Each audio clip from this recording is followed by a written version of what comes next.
From beyond the veil of the Force, infinite paths stretch before us. Choices made and unmade, destinies fulfilled and averted. Today, we explore one such path, a timeline where Master Yoda, not Obi-Wan Kenobi, confronts the fallen Anakin Skywalker on the burning hellscape of Mustafar. One decision in the ruined Jedi Temple changes everything. What if the Grandmaster himself attempted to save the Chosen One? This is that story. The smoke still rises from the Jedi Temple as two cloaked figures move through the devastation like ghosts navigating a graveyard. Bodies of younglings lie scattered across the marble floors, their training sabers still clutched in tiny hands. Master Yoda's gimmer stick taps against the scorched stone, each sound echoing through halls that once rang with laughter and learning. Beside him, Obi-Wan Kenobi steps over the corpse of a temple guard, the man's distinctive mask cracked down the middle. The security station flickers to life under Obi-Wan's fingers. The holographic recordings materialize in ghostly blue light, and there it is, the moment that shatters everything they believed. Anakin Skywalker, the Chosen One, kneels before the hooded figure of Chancellor Palpatine. The words drift through the smoke-filled air. "Henceforth, you shall be known as Darth Vader." Obi-Wan's hand trembles as he deactivates the recording. But Yoda, the ancient Jedi Master, stands motionless, his eyes closed, reaching out through the Force. 900 years of wisdom course through him as he feels the tremors in the galaxy's fabric. The dark side pulses like a diseased heart, and at its center, two presences burn with malevolent power, Sidious and his new apprentice. "Destroy the Sith we must," Obi-Wan says, his voice carrying the weight of betrayal.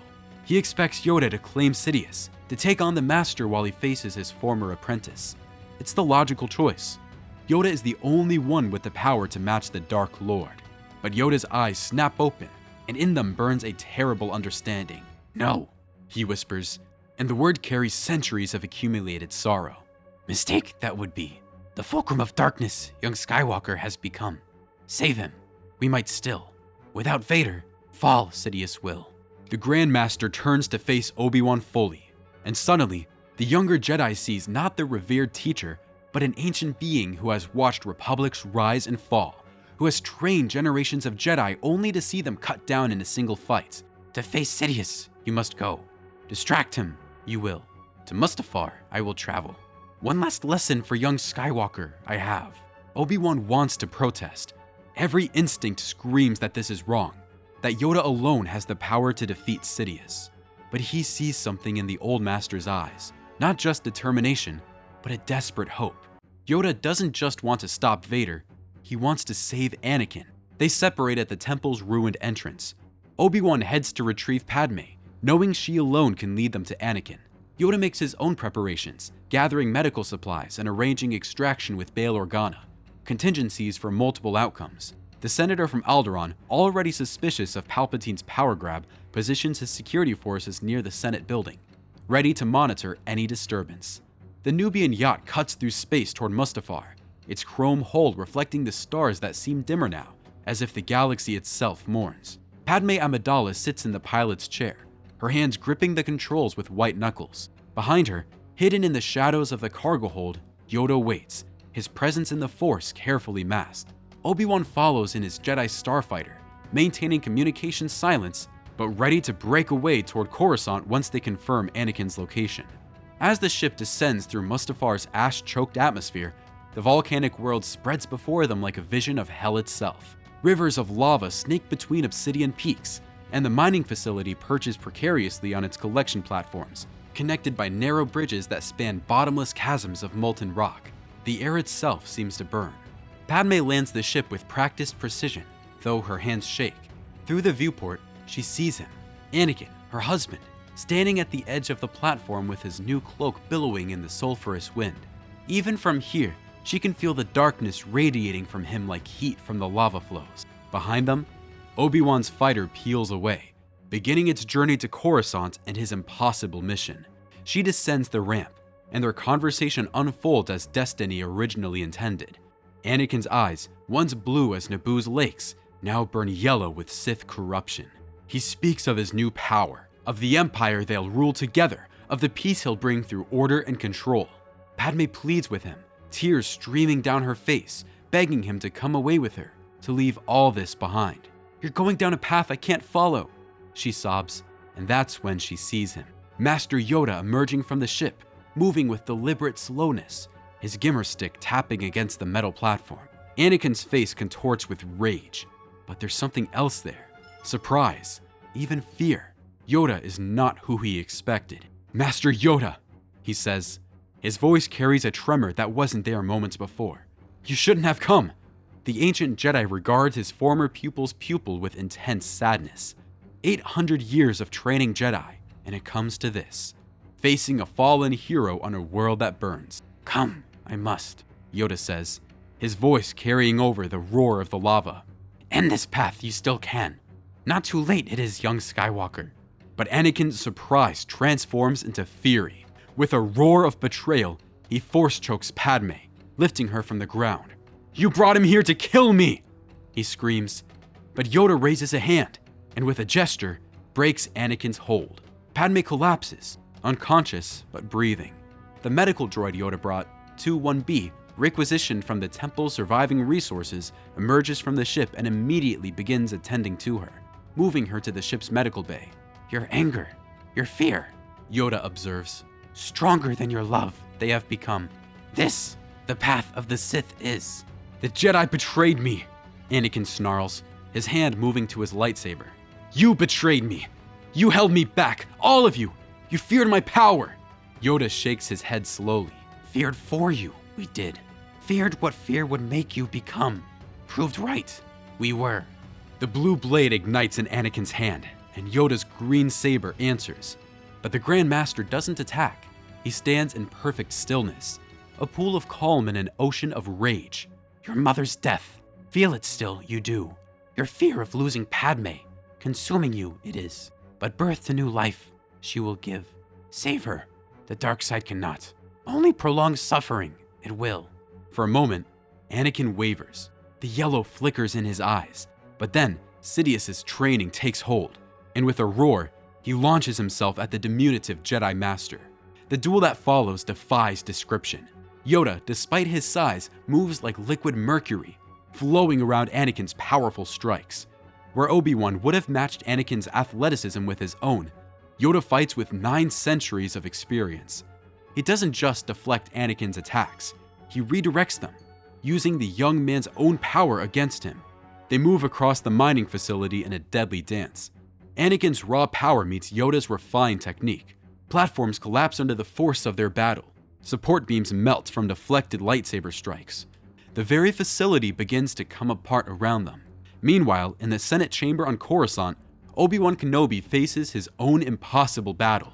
The vast room with its thousands of empty pods becomes an arena. Sidious doesn't even pretend surprise.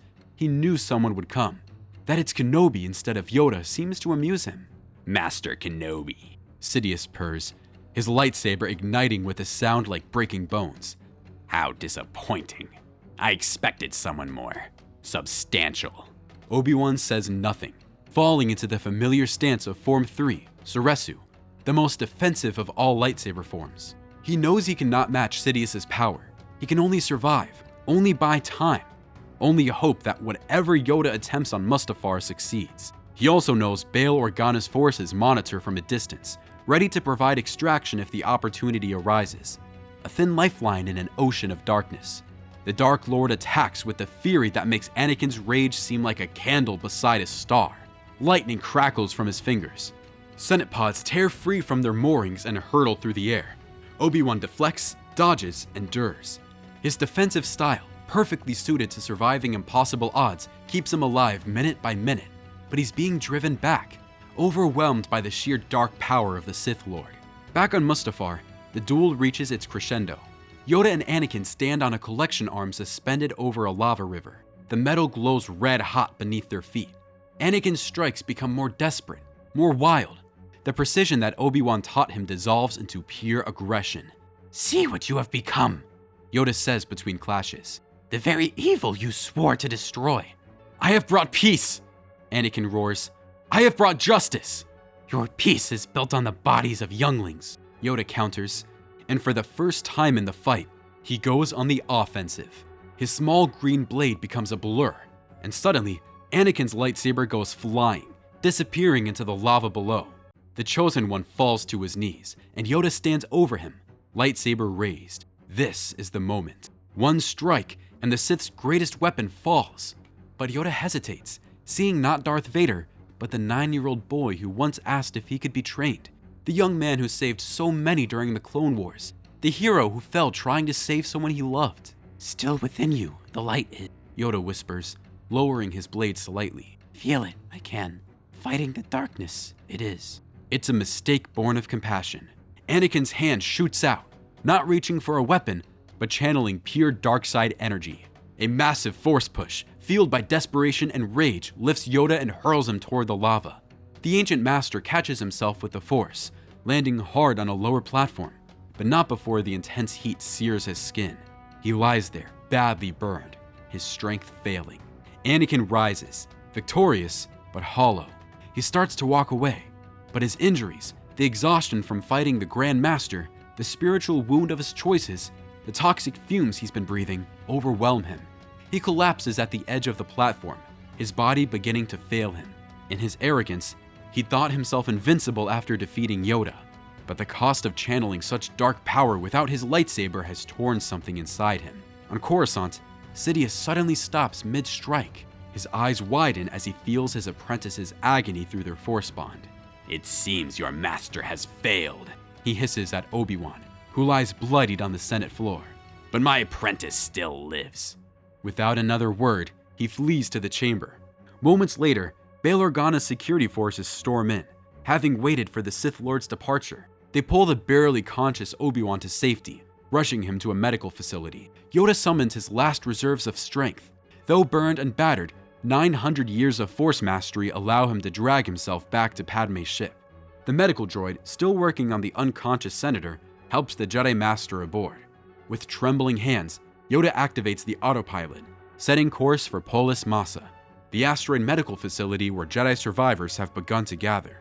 The aftermath unfolds like a shadow of the timeline we know, yet different in crucial ways. Sidious finds Anakin's broken body on Mustafar and rebuilds him into the mechanical monster called Darth Vader.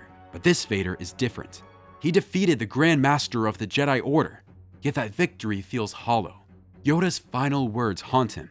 "Still within you, the light is." The suit that encases him includes additional life support systems, necessary due to the internal damage from channeling such raw dark side power without a focus. At Polis Massa, Padmé survives.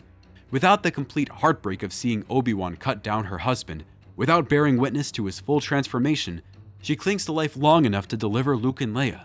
The medical droids work frantically as Yoda, despite his own injuries, uses the Force to strengthen her will to live.